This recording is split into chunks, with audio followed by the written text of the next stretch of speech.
views expressed on this program are not necessarily those of WTJX, its board, staff, or underwriters. Good day and welcome to Ability Radio. This is a show brought to you by the Disability Rights Center of the Virgin Islands. We are located in both districts, St. Croix and St. Thomas. On St. Croix, we are in Frederickstead, west of Sunshine Mall, Kmart. That house that you see there, that's with the mango trees in the yard, that's the one. Our number there is 772-1200, 340, that is. And on St. Thomas, we're in Havenside. I think we're on top of the deli deck.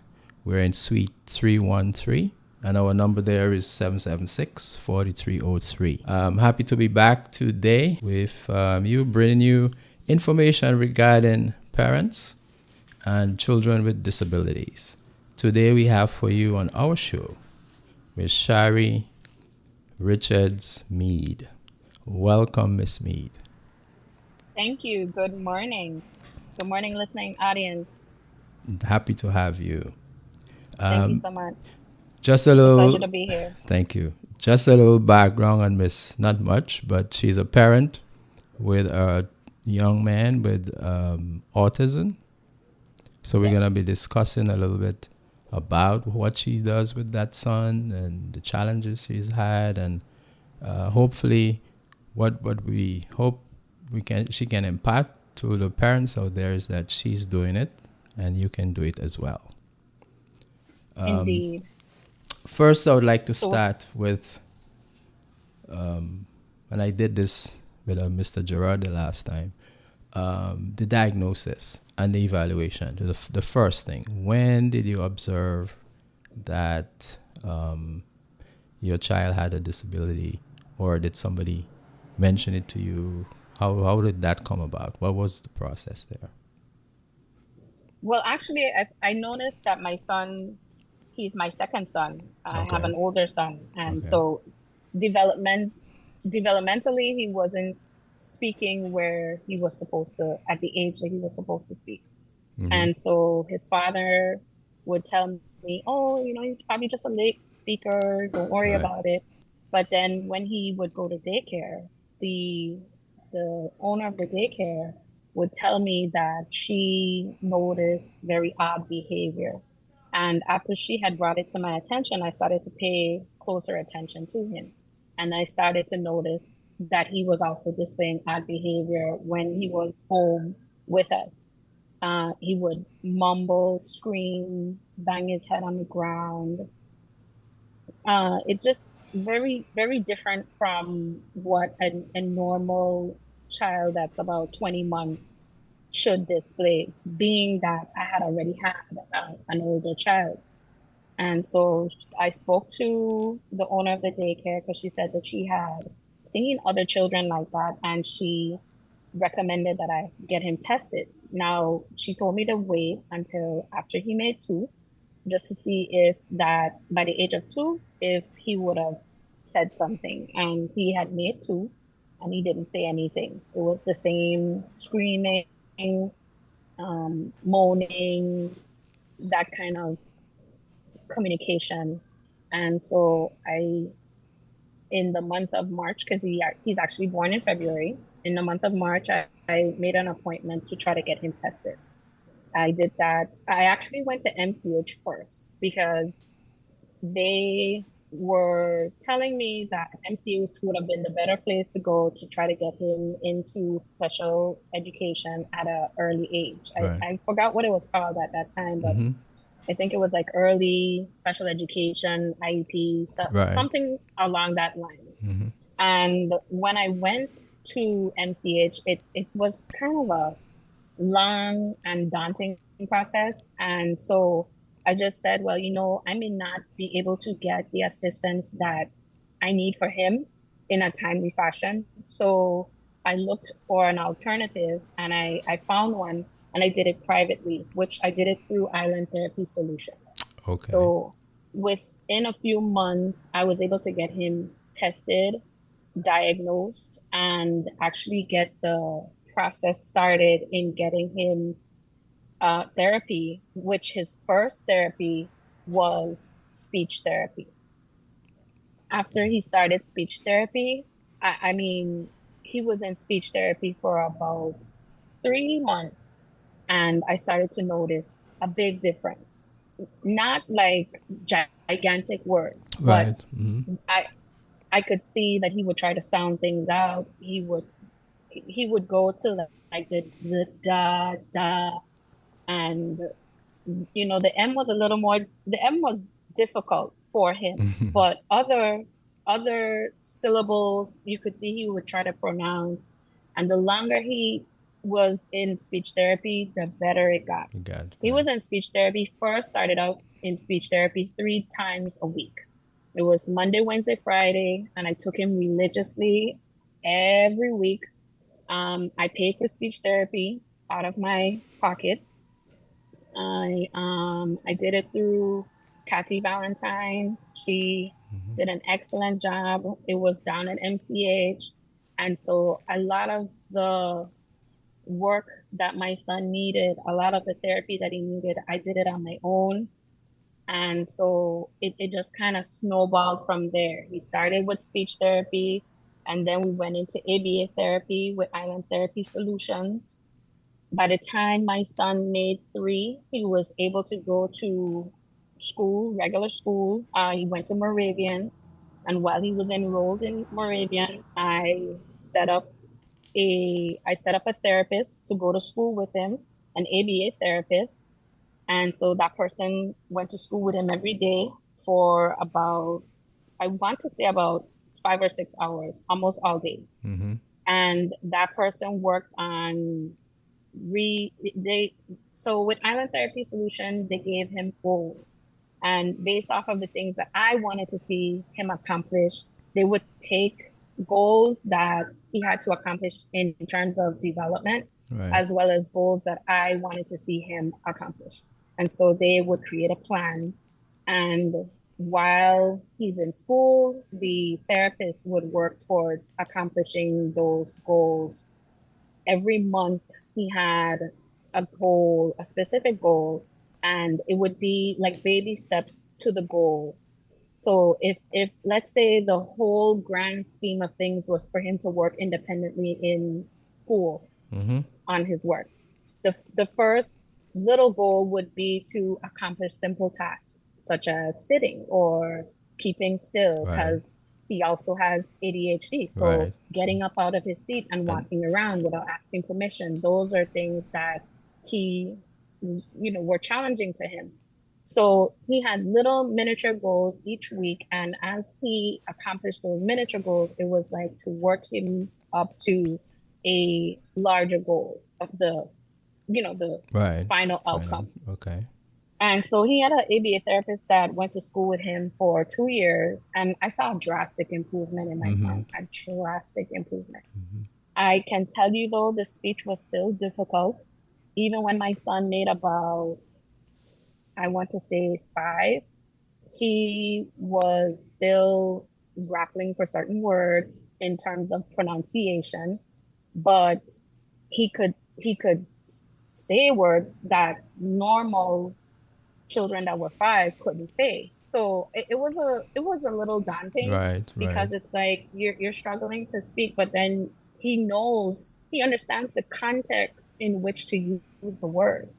And it wasn't like I was using those words to him, but I would read to him and I would talk to him in words that I would figure would be on his level. Right. But he also got exposure from the things that we watched. We always watched the news. We Mm-hmm. always, I love science, so I always watch science shows and, Right.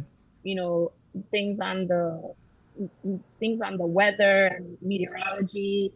And at that time, I was also taking some courses at the university, so I would have to watch certain things for my classes. And he would sit and he would watch them with me. Right.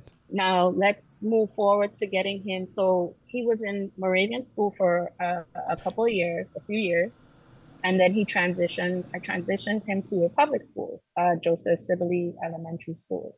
And there were certain things that I knew I needed to put in place, because by that time now, Siran was still going to speech therapy 3 times a week. And he was also doing the OGT, learning to put on his clothes, learning different things, how to feed himself.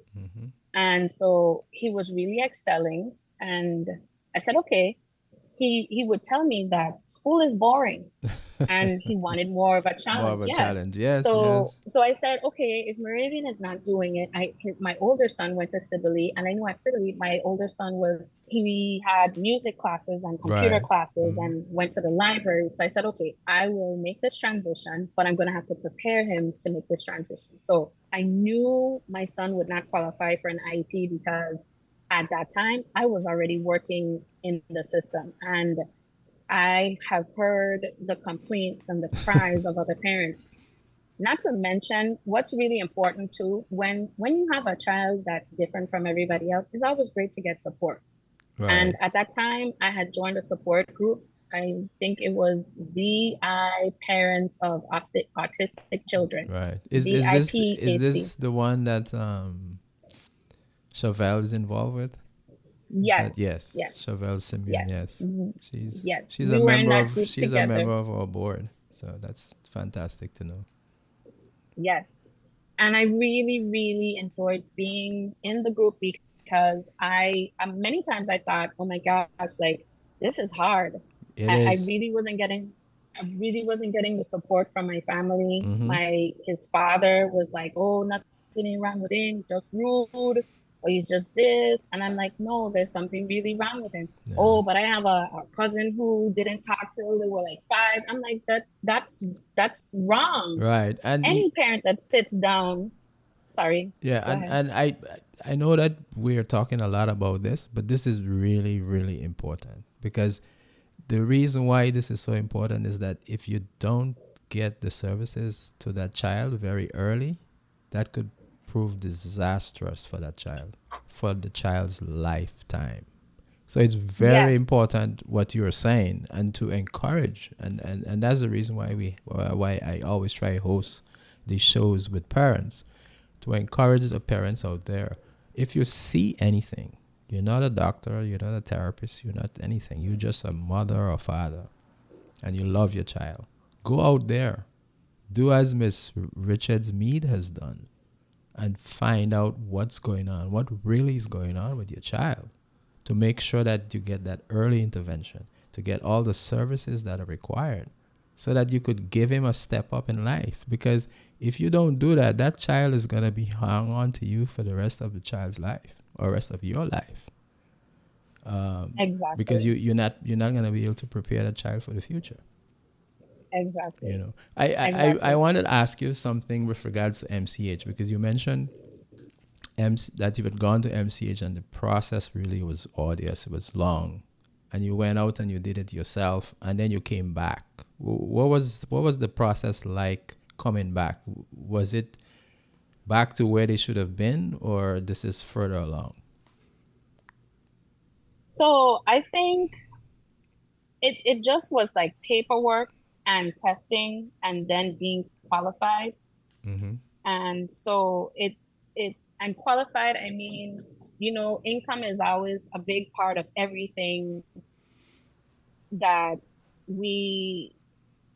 when you look at government programs, okay, let's not say government programs, but when you look at special education and when you look at Head Start and all of those different agencies that you can go to get assistance, income is always like it's always a validation that, hey, you're going to get it or you're not going to get it. And so I didn't qualify. So it's like, okay, so even though people will say, okay, yeah, you don't qualify, but you can still get it because you have a child that needs the service. What happens is things get drawn out and prolonged, and it's like you're fighting and you have to keep calling, and it's almost like you feel like you're begging to get help for your child. And that's what started to really get to me. It was like, I'm trying to help a child so that this child doesn't be a burden on society. Right. Or this child doesn't go out and do something Right. that costs society millions of dollars. Like, I'm trying to do this, and why would you give me the runaround? When I heard parents talk about, oh, well, I finally got an IEP for my child, but there aren't any Speech there therapist or aren't any resource. occupational. Yep. Yep. I know about that. Well, we call them resource Yeah. teachers. Research. Yeah. We call them, yeah. There aren't any resource teachers. There aren't any speech therapists. There isn't anybody. As time went by, I noticed schools would have one speech therapist that was shared amongst 3 schools. Wow. And that's a lot for one person. Yeah. And so I just, I had the same issue with my son. Not to interrupt you, but and that was no, I 24 mean, years ago. and it still hasn't changed. And I can see why parents get frustrated. I can see why parents just feel like, you know what, forget it. I don't want to be bothered. It's a long process. And my peeve is, even if you are successful in getting an IEP, it's like the federal government feels like, okay, we're just going to provide the basic, adequate education. To me, it's like there's no emphasis on anything. Like, okay, we've seen growth in this child when this child was in second grade. So let's push and see what this child could accomplish in third grade. Those are the things that I got when I did it privately. Right. They Right. monitored the growth of my child, they monitored his milestones. And so when it came to preparing goals for the next year, it was like, yes, he accomplished this. So let's take it a step further. But that's But what the IEP is when supposed to do, it Miss Richards. is, it It's supposed to is, do but that. a And lot of times, if you're the oh, go ahead. parent out there and you're not getting those services, you certainly can come to us, and we can see how we can Exactly. provide some And redress for that. that's where we parents need to stick together, and we all need to know about advocacy, because there are a lot of parents out there who don't know, and they really don't understand the system. They don't understand how things go. They go to the IEP, and don't think those people in the IEP meetings don't see when parents don't understand.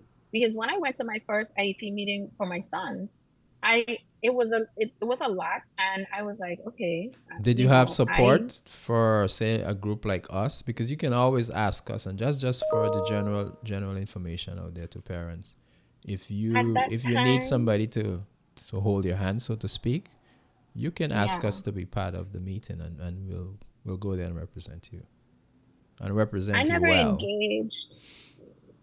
I never engaged the services of the VI disabilities, Disability the Rights Disability Center. Rights Center. I never really engaged because in my mind, I knew my son wasn't going to qualify. So I didn't want to waste anybody's time. And I think that's where I was thinking, or what I was thinking about But when it came to. interestingly that you mentioned that, though, that you made that choice between an Mhm. IEP and what your son is on now. Is he's on a A 504, 504 plan. right, plan? And can you Yes. expand a little bit on how you came across that decision, and how that has worked out for you in the process? So I knew he wasn't going to qualify for the IEP. So I said he still needed support in the classroom. And I knew that the 504 plan was like basically under the umbrella of providing children with a free education and being responsible for making sure that this child has accommodations because this child has a disability. However, the disability of this child, it does not require an IEP from special education. Right. So I knew that much because I had done some research, and I took a class.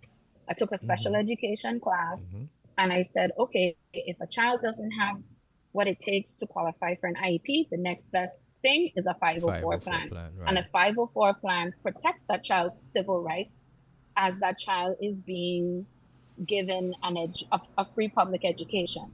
So Absolutely. that was the next best route, because I knew that my son was going to get into a classroom. He was going to walk around. He was going to make noises. He was going to do weird things.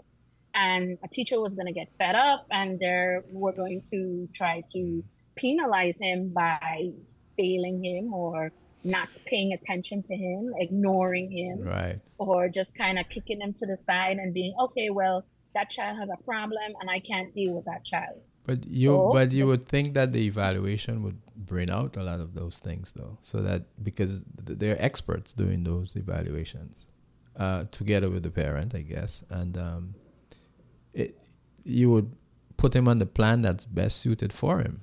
But you seem to have just Yes. educated yourself. You advocated for yourself, and that's what I encourage a lot of parents out there. And we provide some of that information to parents. We are basically a parent center for information and Yes. services and advocacy, and you can come to us with those needs in mind.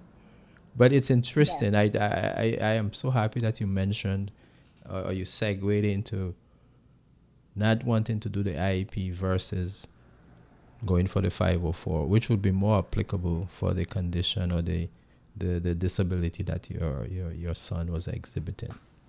How long was that process, though? Besides going through not going through the IEP, but going through the 504, because I want to give parents an idea as to what to expect and how they can Yes. move the needle in the process. The process didn't take months like the IEP process did. The process actually took maybe I want to say about 6 or 7 weeks. I had a meeting. What I did is I got all my evaluation forms from the doctor, Island Therapy Solutions, and I had all his behavioral assessments and everything, and I sat down with Mrs. Tammy Sasso. She was a 504 director. I'm not sure if she's still the 504 director, but I sat down with her. I made a meeting to meet with her. She met with me. We sat down. She met with my son. She had a conversation with him. She gave him a few things to do, and she went over his evaluation, and she came up with the best plan that she thought would benefit him in the classroom. Good. And that goes back to all of the advocacy that you've done, all of your interaction. So what we want to encourage parents to do is be proactive in looking at your child, observing what's happening, and take the necessary actions to make sure that they are being stirred in the right direction for the services, because not all, as you mentioned, not all of the services would be applicable to him or would help him advance from where he was. Yes. You in talking to you, you mentioned a lot about you do this and you do that, and you mentioned a little bit about the father, and I know the family dynamic is as such that you find the women are more the leaders in making sure that their children get those services. Without going too personal into what's going on with you, how has that been for you, and how has that helped you in terms of having some support either from your spouse or from family members? Well, the family dynamic is still a bit, it's not as smooth as I would like it to be. Many people don't really understand autism, and autism is something that you have to research and look at and look up and know about it, because the behaviors are they're different. Every child is different. Every child does not display the same behavior. So certain things that I would be more compassionate towards, my mother may not be more compassionate towards. Right. One thing that I struggled with his father and I was his father. No father wants to believe that there's anything wrong with their son. I was in the same place, Especially, I could tell you. yeah, I mean, that's my son. Nothing is wrong with my son. And it took his father a really long time to really just kind of wrap his mind around the fact that his son has a disability. And so I would always keep saying, but if you don't support me in getting him the things that he needs, I can't get him as normal as he can be. You know, his father paid for a lot of therapy and paid for a lot of things. But when it came to disciplining and my approach to disciplining, because I did a lot of research on how autistic children should be disciplined, and I get a lot of flack from my mother, you know, oh, you're too lenient, and you give these children choices, and I have to give him choices, because if I put something in front of him that he's sensitive to textures. Right. So certain foods he's not going to eat because of how it feels in his mouth. So that's a no-no. So I it's a lot of experimentation and a lot of trying to figure out, okay, well, I know he likes this, but I can't always have him eat the same foods. I have to introduce new foods for him to grow and be a healthy young man. So, and then too, he talks, he says things that there's no filter, and he says things that will hurt a lot of people's feelings, and he says things that it's, and they feel that, oh, it's just him being rude. But I'm like, no, it's a part of autism, because I've read it, and I'm not reading just any old website. I go to the medical journals, and I go to various physicians' websites where, you know that it's really been backed by science. And the thing is that you may be doing all of these things because you're so proactive and you're doing a lot of self-advocacy. There are parents that have more than one child, 2 or 3 children. They cannot give a lot of that time. So that's why these support organizations, our organization, Disability Rights Center of the Virgin Islands, and also that parent group, that's so important, because you can share a lot of your knowledge and experience with the other parents, so they don't have to always go and do the research. And that's why it's so important to get together and to do a lot of that advocacy on your own. I want to thank you, Chari. I wish we had more time. I had so many other questions to ask. You might have to come back. Probably come back and bring the group or something with you. I really appreciate you taking out the time and coming and share your experiences with that you've had or encountered raising a child with autism. This is Ability Radio.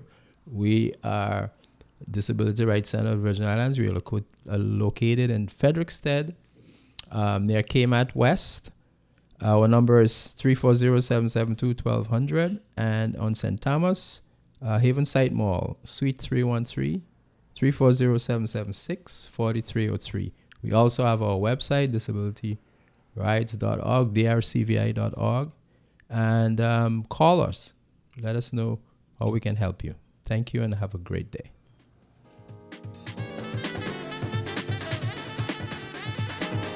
The views expressed on this program are not necessarily those of WTJX, its board, staff, or underwriters.